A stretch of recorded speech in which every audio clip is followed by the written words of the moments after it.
Hello and welcome to the final episode of Corpse Party. Bring Stabity the stabbiest stab that ever stabbityed, and with me I have... Nweismuller, who has so many additional questions after the last extra chapter. So many. So many questions, it makes so little sense. Anyway, we are going name tag hunting because despite having gotten all the name tags, and in fact gotten the all of the achievements on Steam for all of the name tags, we're still missing 4. And I know exactly which 4 they are because not only have we grabbed them, we've grabbed them twice.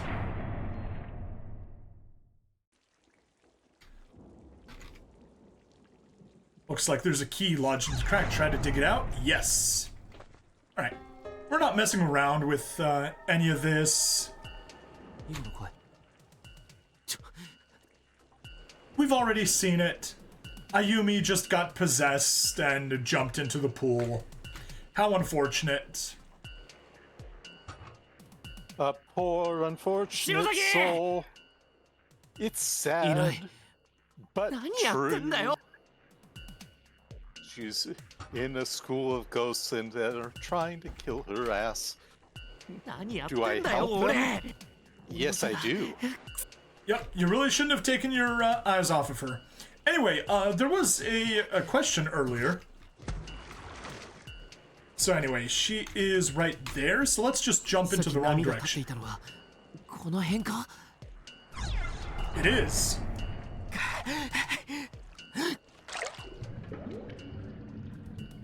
Dot dot dot dot dot dot dot dot dot. It just wastes your time. Just wastes a little bit of time. She's not here. Doesn't even waste all that much time.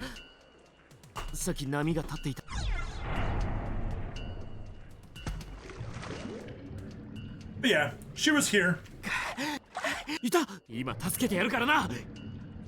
Actually feels like it wastes less time than some of the text in like the bug pit, where personally if I were designing it, I'd have the text pop up and the bug pit actually pause the timer just so you can read it. Otherwise we can't read the text.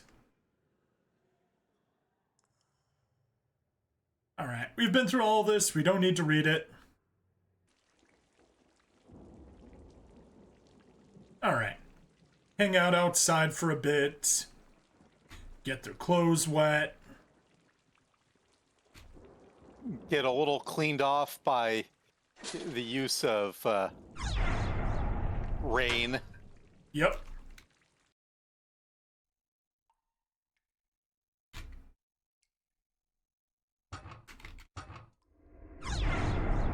Drainage, go ahead and do that.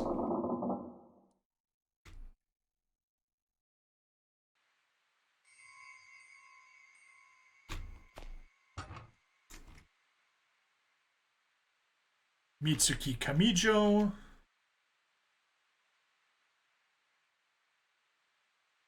Kanazuki Saito. Tsukasa Tsuruta. Oh. And Hirune Tanaka. Alright, now, name tag list. Chapter 4. There we go. Soul of Steel attained all endings and found every name tag. Alright, I'm going to jump to Steam.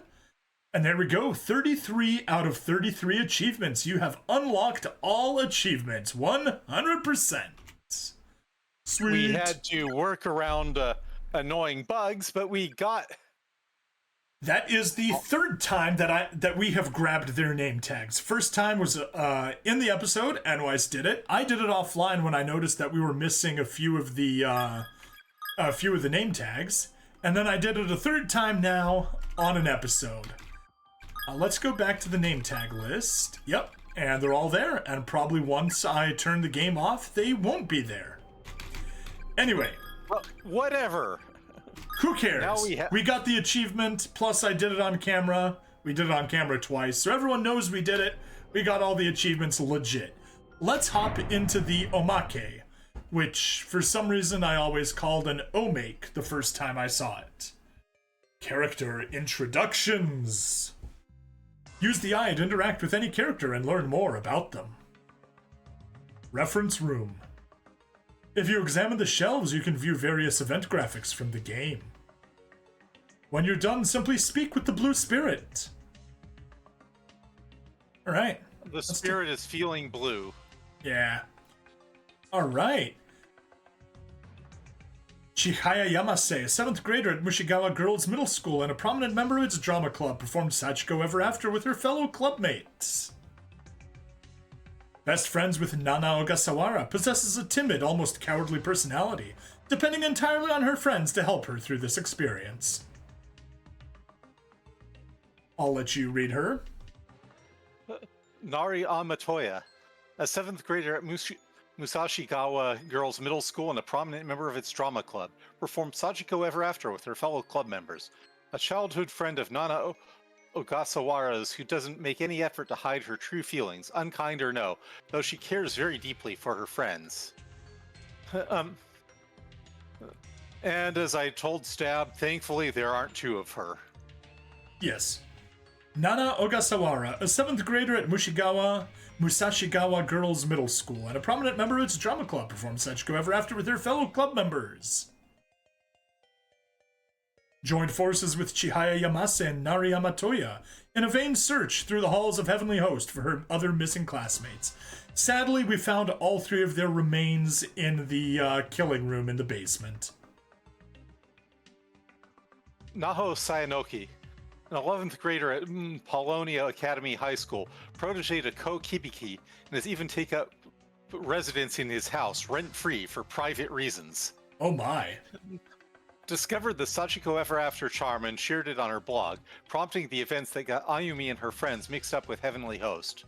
Yeah, that's no good.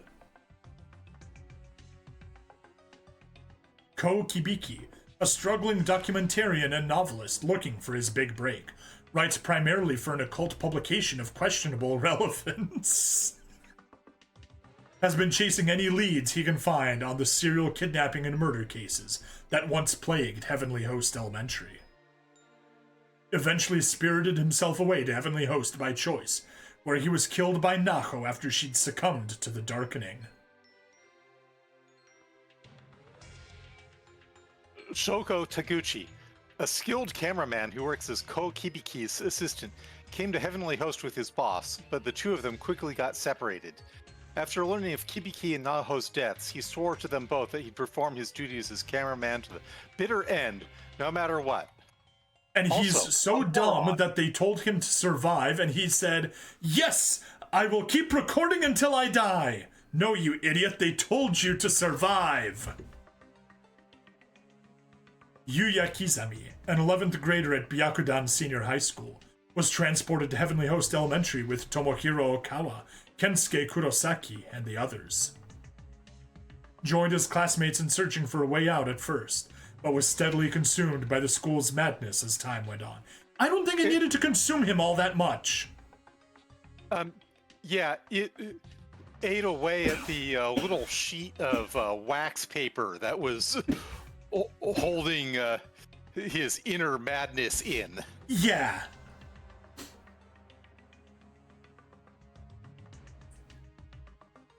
Kensuke Kurosaki, an 11th grader at Byakudan Senior High School, went to Heavenly Hoth Elementary with Yuya Kizami and his other classmates. A childhood friend of Yuya Kizami's, though Kizami has already lost his mind by the time the two of them reunite. And again, it's not like he had too much to lose.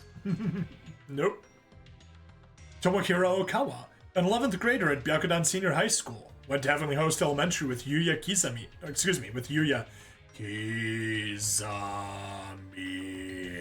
and his other classmates. When his friend Ryosuke Katayama's body was kicked down the stairs by Kizami, he called Kizami a murderer, setting in motion a series of dark events. Mitsuki Yamamoto, an 11th grader at Byakudan Senior High School, student council clerk, went to Heavenly Host Elementary with Yuya Kizami and her other classmates.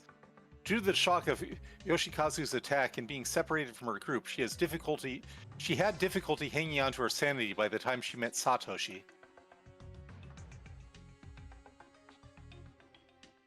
A lone frog soaking in formalin sits upon the top shelf, eagerly awaiting dissection. Oh boy! I can't wait to be dissected!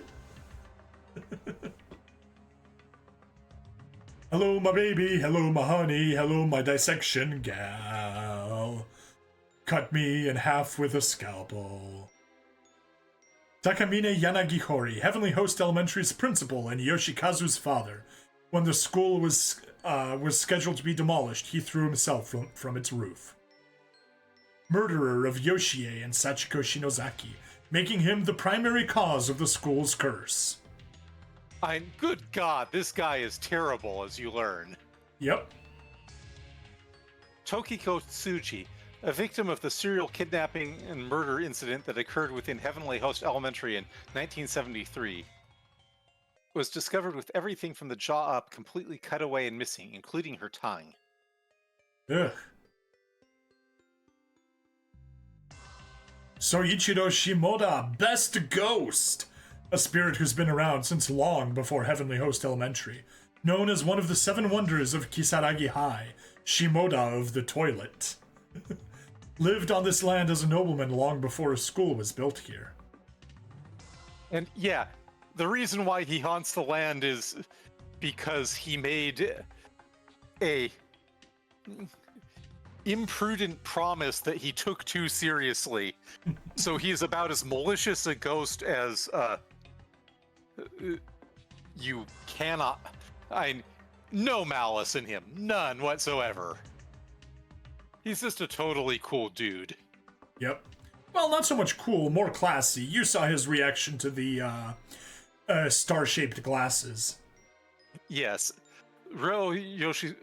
Yoshizawa, a victim of the serial kidnapping and murder incident that occurred within Heavenly Host Elementary in 1973, was discovered with his tongue severed and his abdomen brutally dug out by a sharp object. Ugh. Yuki Kano, a victim of the serial kidnapping and murder incident that occurred within Heavenly Host Elementary in 1973, was discovered with her left eye smashed to a pulp and her tongue severed. Poor Yuki. Very. She's an antagonist, and yet I end up sort of liking her by the end of the game, which, Well, once we cure her of her madness, she's a totally sweet girl. Indeed. Yoshie Shinozaki, Sachiko Shinozaki's mother and a nurse at Heavenly Host Elementary at the time of her demise, fell down the stairs to her death one day, and her daughter went missing around the same time. Lacking a little bit of info there, are we? Sachiko Shinozaki, the girl in the red dress, One Piece, reported to be the sole survivor of the serial kidnapping and murder incident of 1973. In actuality, she's the vengeful, malevolent spirit of a girl who was killed by Takamine Yanagihori 20 years earlier along with her mother.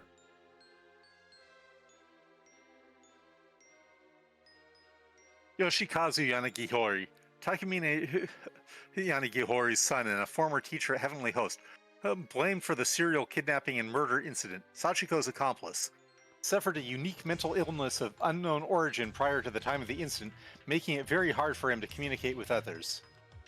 And basically, I just get the impression that he was steadily had his mind totally undermined until he could no longer resist Sachiko, so he ends up feeling a lot more like a victim than anything to me.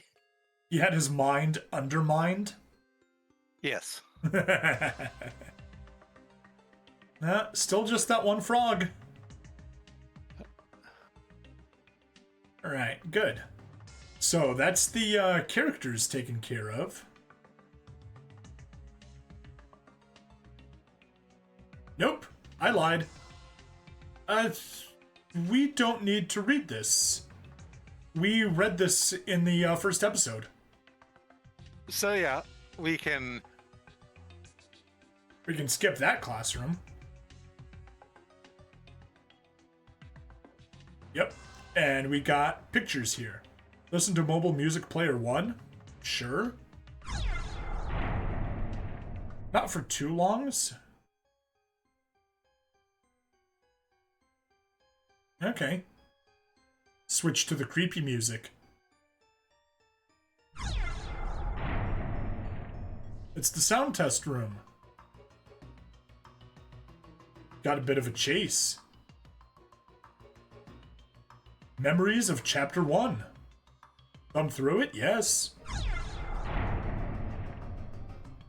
I'm going to kill you. I seriously don't remember this. Nope. This we saw. Yep, don't read the newspaper. That's the newspaper that you actually have to read. Wash with soap. Wash your blood with soap. There's the blood. Blood in the diagram, even more blood. All the hair on the door. Oh, did you see the face? Yes. I don't recall seeing the hair squirming in the face from the thing, but whatever. Yep. Hey, let's rip this thing apart. Sachiko pretending she's innocent. Yoshie. And... Seiko just hanging out. Yep.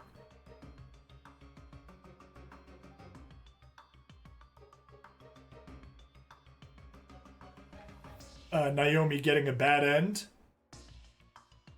A surprisingly... That previously a surprisingly well-preserved clothes on top of a completely desiccated skeleton. Don't know what it says. All right. Change the music and let's head back over to Chapter 2.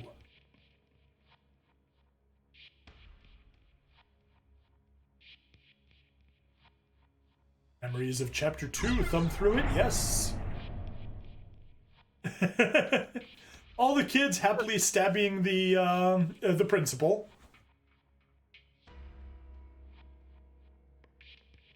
There's the doll that was giving us hints and apologies. Just her head, just her body. The boy. The boy staring directly into our eyes.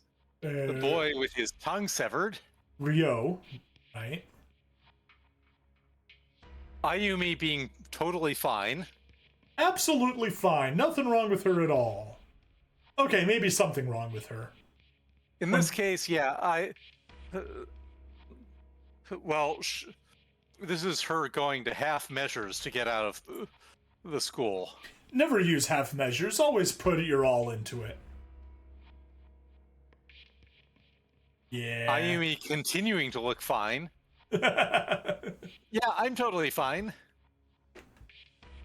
Freaking Panty out shot. With a panty shot because Japan. Mayu being levitated with a panty shot because Japan. Naho looking like a dead fish. Ayumi also looking like a dead fish. And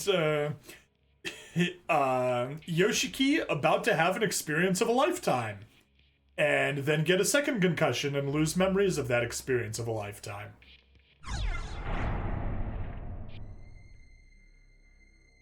Creepy. Creepy. Chapter 3. Okay. Lots of blood splatters.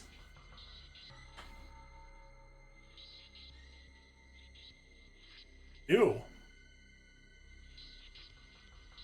So that's the girls' bathroom that's all sealed up. Huh. I don't remember seeing this. Yep.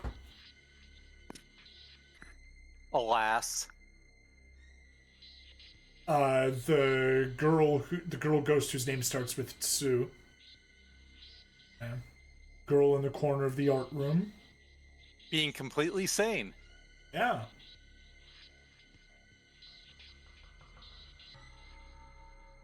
Oh no. Yuki, Yuki stay being back. cranky. Alas. Yep. Morishige Morishige. being creepy, along with that little breath of steam that they love doing when people are going crazy or getting obsessed with the death. Chapter 4. Yes. Okay. Definitely didn't see that. Okay. Naomi getting hung. Oh, Squish. There's the alternate ending for Yui Sensei. Squish. But she's happy about it. Oh, not anymore. A bunch of girls hanging out in the bathroom. Izami. This is what happens when you don't read the signs. Yeah. Ayumi experiencing Yuka's role. Yuki's role, yes. Seiko being Seiko. Seiko being a total perv, even to her own younger brother. Seiko getting her first kiss. Post-mortem. Satoshi experiencing death by idiocy. Yes. No hard feelings. Although if she was a guy, she would have hard feelings. That is absolutely true. Seiko abducted in 73, but here she died in 53.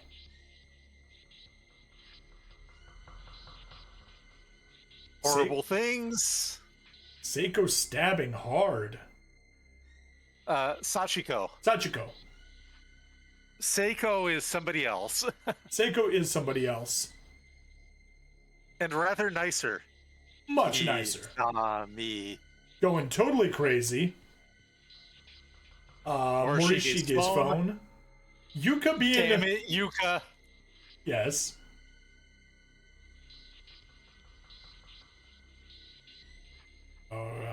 I'm trying to come up with something like he's on fire or he's blazing it, but nothing's coming to mind. Well, he's just proving what a hot guy he is. He's going out in a blaze of glory. True. And god damn it, Japan. Can't even kill a girl without the panty shot. Yuka losing her brains. Strangely, it was fatal. Yeah. That was, what's his face? Taguchi running to hide in the closets, and then Seiko being dropped off and picked back up. Naomi losing it if we go to visit her too soon. That's flickering, right? Yes, it is. Totally flickering. Naomi hanging Seiko. And the entire group hanging out. All right, well... We did it. You know what this means? What? We have finished with Corpse Party. We have done it all. Every single thing. Now, it's possible we missed a tiny bit of dialogue somewhere, but... Or some examination point. But... Some examination point, but for the actual content, we have everything. We got all the achievements on Steam, we checked damn near everything that we could find, spoke with damn near everything we could find, got all the name tags, got all the endings, even examined the omake, and yeah, that's it. As of recording this, I haven't created the Chapter 5 interactive set of videos, but I'll have those either out before this video or the next day after this video. So yeah, it's like a YouTube interactive version of this very game. Yeah. I think that's it. Corpse Party is not a perfect game No. by a long, long shot. It's not even as close to perfect as, say, the Spirit Engine 2, which I introduced Stab to, and I have my own issues with the Spirit Engine 2. For instance, Mark Pay has no fucking clue how military ranks work. Yes. But leaving aside complaints, which we were generally pretty quick to put up, on balance, this is an extremely creepy game, which really lands its mood. So I really appreciate it as a horror game. Yep. And I highly recommend playing it, especially around Halloween time. Now, obviously, by the time this goes live, we're like already in the middle of November. So it's a little bit long to fit it all into October if you're playing with the release schedule that I had. And I was doing daily releases, so I can't even say that there was anything wrong with that part. But yeah, that's where we stand. You have any parting comments about this game? You pretty much took all the words right out of my mouth. I mean, it does have its problems. We definitely pointed them out when they came out. The whole, when people die, they retroactively disappear from ever having existed is stupid. Shouldn't have ever been introduced as a plot point. And then they don't handle it properly. The solution would have been to just not do that, like maybe have some people have amnesia or something, but not have the entire, their entire existence disappear and have all of the, have the entire world shift to accommodate that change. Yeah. To be that fair, would actually be Mhm. if they just changed it so that everyone forgot the memories of them, but they say, wait, you didn't we have an assistant homeroom teacher? No, that doesn't sound right, but we have a position for one, but I don't remember having one. I remember I attended this class, but I literally cannot remember anything about the teacher. It's like, what? And they could look through and find records and photographs and stuff, but it's like, how do I not remember this? Yeah. That would actually have a lot fewer logic problems and be genuinely creepy still. Mm-hmm. Exactly. And it would fit in with the whole psychic powers, because, it's affecting people's minds, but it's not affecting records. In this situation, it's like, well, I do need to grant that Sachiko's psychic powers are so strong that she has created an entire hell dimension. So I guess messing with the fabric of the universe is in fact part of her power set. But it's still stupid. Oh. Yeah. Yeah.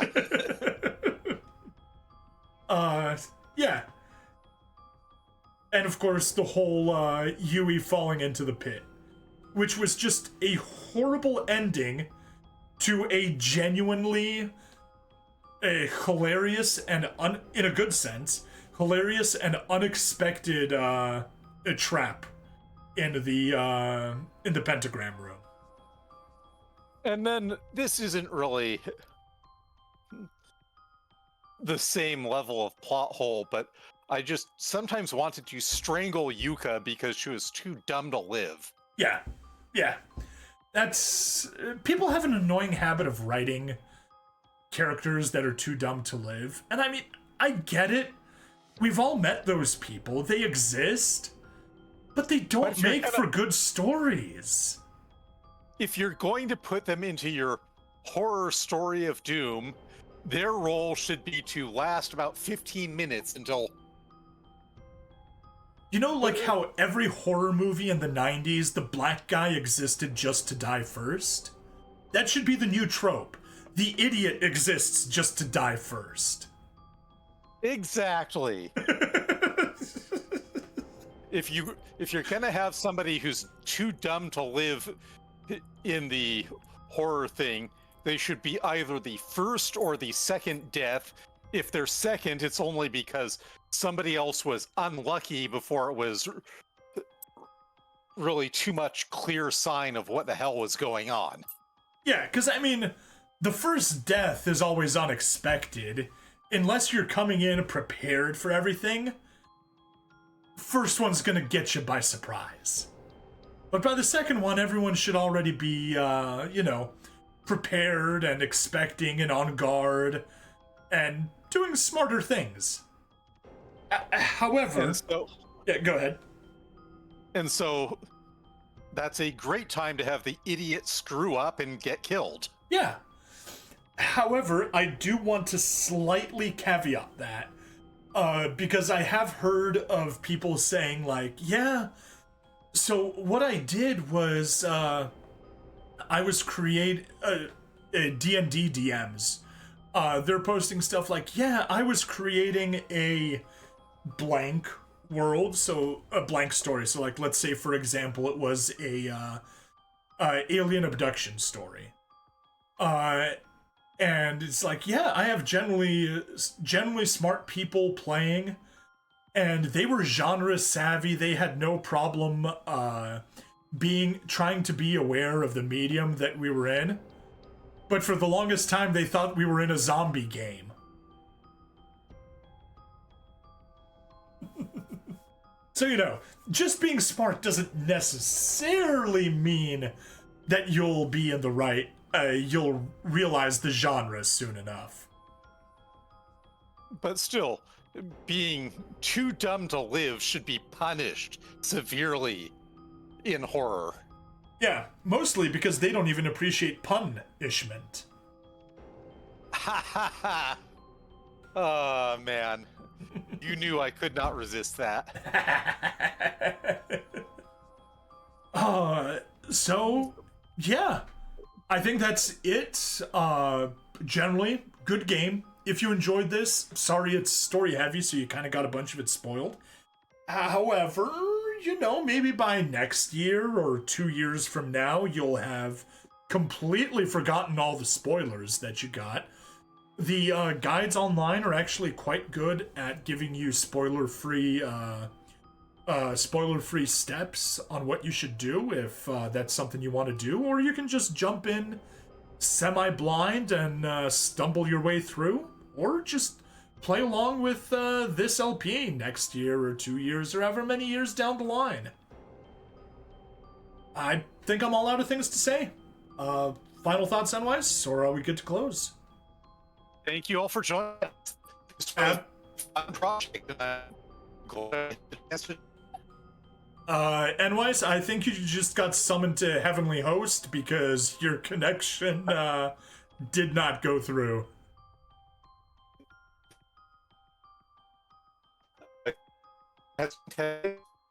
Yeah, no. He's gone. He's been banished to the Shadow Realm. He's been sent to Heavenly Host Elementary School. All right, that's it. Thank you, everybody. Next year, we'll be doing Eternal Darkness as my Halloween special. It is a great game for the GameCube. Super horrorful, and it caused me to lose sleep in middle school when I played it. All right, see you later. Bye now.